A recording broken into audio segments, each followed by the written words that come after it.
Bax belə bir yağ peçidir. İçində yağdır.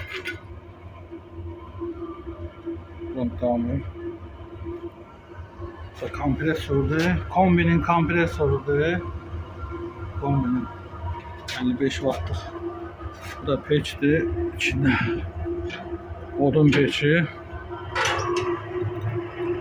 Altında deşik açılıb odun peçinin ve oradan daxil olur və belə yanır.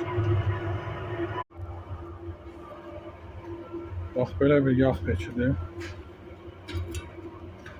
İçində yağdır. Damır.